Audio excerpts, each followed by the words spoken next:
और राजस्थान के भारतीय जनता पार्टी के वरिष्ठ नेता,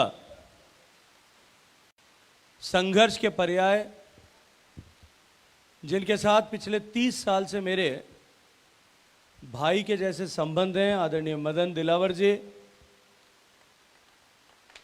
मेरे भाई, आप सबके साथी, आप सबके संरक्षक, संघर्ष के प्रतीक आदरणीय अनिल जी। आज तो अनिल जी का ट्रांसफॉर्मेशन कर दिया आपने। मैं तो अनिल जी पैंट बुशर्ट वाले जानता था, आज धोती कुर्ता वाले हो गए।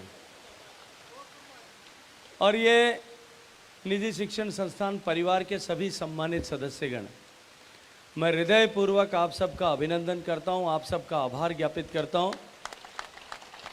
ये जो अपरिमित स्नेह आप सब लोगों ने आज प्रदर्शित किया है, इस आपके इस स्नेह ने मेरे आत्मविश्वास को 1000 गुना वृद्धि की है। मैं हृदयपूर्वक आप सबका श्री चरणों में प्रणाम करता हूं, आप सबका अभिवादन करता हूं। और मैं एक बात जिम्मेदारी के साथ में कहता हूं, जब समाज में इस तरह का ट्रांसफॉर्मेशन का दौर आता है, किसी देश में इस तरह के बदलाव का दौर आता है, और यदि शिक्षक उस बदलाव के दौर में सही को सही कहने का साहस रखते हुए सन्मार्ग पर लोगों को ले जाने की कोशिश करता है, चलाता है, तो ट्रांसफॉर्मेशन बहुत गति के साथ में होता है।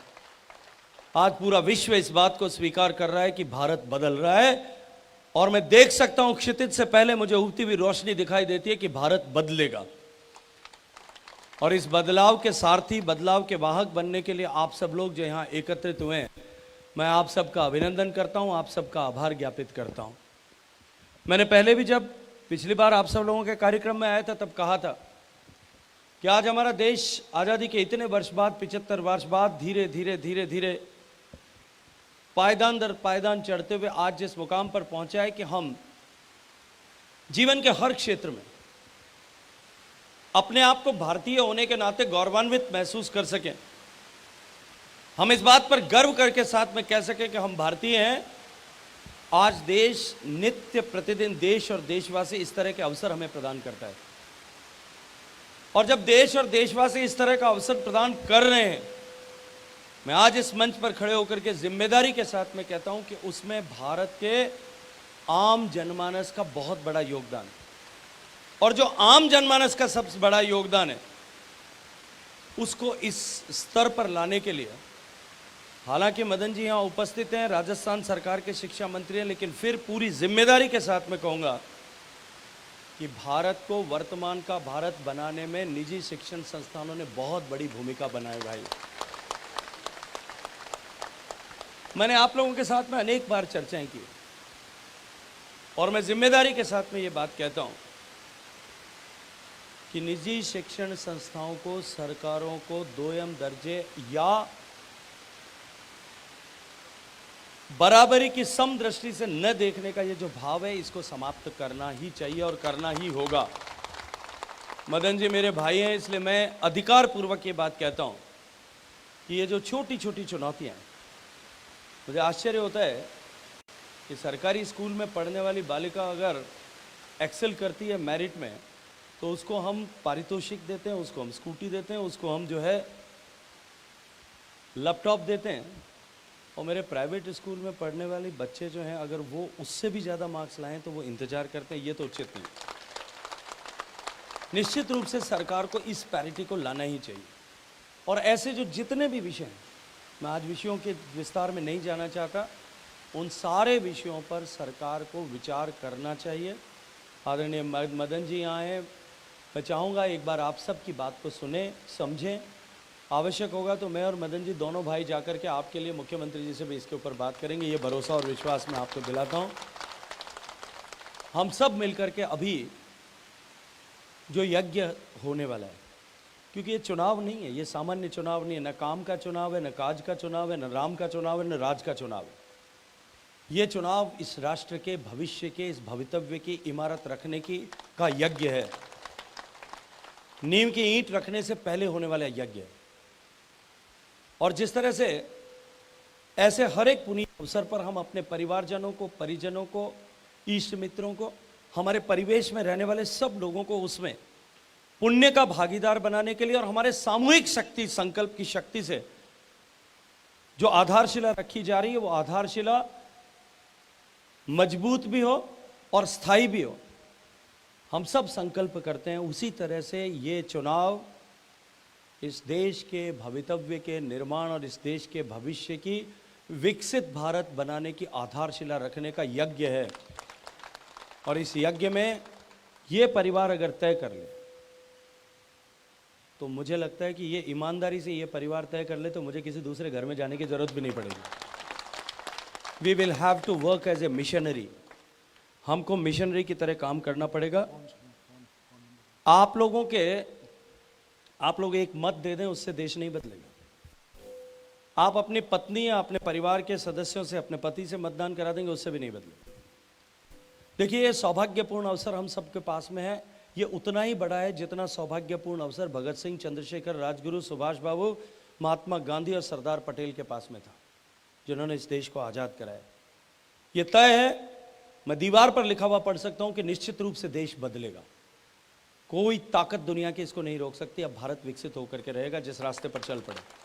और भारत के विकसित होना भारत के लिए भी और विश्व के लिए एक बहुत बड़ी घटना होगी। तारीख में लिखा जाएगा, इतिहास के पन्नों पर दर्ज होगा। हम सौभाग्यशाली हैं कि हमारे नाम भी इतिहास के पन्नों में दर्ज होंगे। ये अवसर हमारे सामने।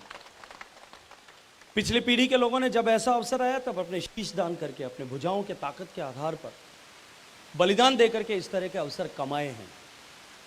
हमें सिर्फ योगदान करने की आवश्यकता है। और वो योगदान, मैं एक निवेदन करता हूँ कि जितने लोग बैठे ना मदन जी, ये सब अपने आप में एक इंस्टीट्यूट है। सब एक एक इंडिविजुअल इज एन इंस्टीट्यूट। कोई ऐसा व्यक्ति नहीं है जिसके टेलीफोन में 1000 कॉन्टैक्ट नंबर नहीं। कोई भी इस देश की धरती पे कोई कहीं भी रहता होगा, बाउंड्री छोड़ दीजिए जोधपुर की, सारी सीमाओं को समाप्त कर दीजिए, राजस्थान की बाउंड्री भी छोड़ दीजिए, हिंदुस्तान में कोई भी आदमी अगर रहता है और आपके कॉन्टैक्ट लिस्ट में नाम है, उसको टेलीफोन करिए कि अब की बार देश के नाम पर भारतीय जनता पार्टी के पक्ष में मतदान करें। देश को विकसित बनाने के लिए भारतीय जनता पार्टी के पक्ष में मतदान करें। आपके जो बिल्कुल पड़ोस में बैठे हैं, उनका आप जानते हो कि वो पड़ोस में वो भी टेलीफोन कर रहे हैं, तो भी टेलीफोन करिएगा। क्योंकि शब्द जो है ये ब्रह्म है, और शब्द के ब्रह्म का नाद जो है, रिजोनेंस जो है, जब बार बार जब वो रिजोनेट करता है तब वायुमंडल बनता है, और जो वायुमंडल बनता है वो सब चीज़ों को अपने आप बदल देता है। आप इस वायुमंडल के निर्माण के लिए काम करेंगे, इस अपेक्षा के साथ मैं हृदयपूर्वक आप सबका धन्यवाद करते हुए आप सबके श्री चरणों में प्रणाम करता हूँ। भारत माता की।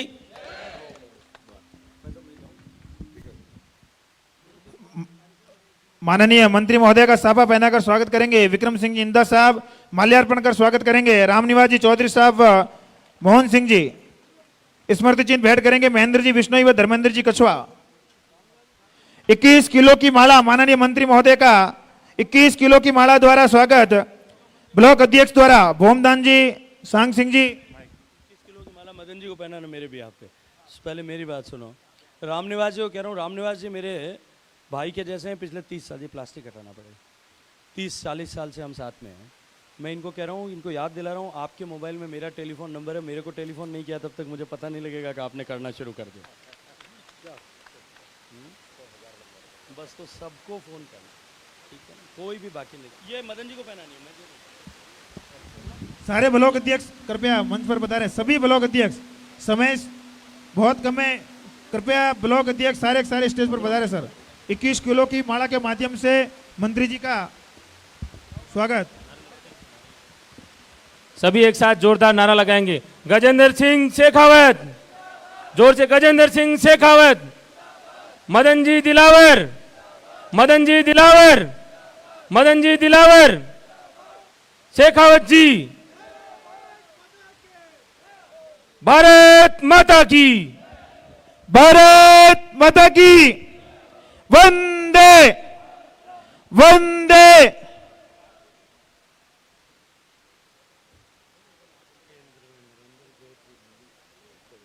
अब मैं अनुरोध करूंगा स्टेज पर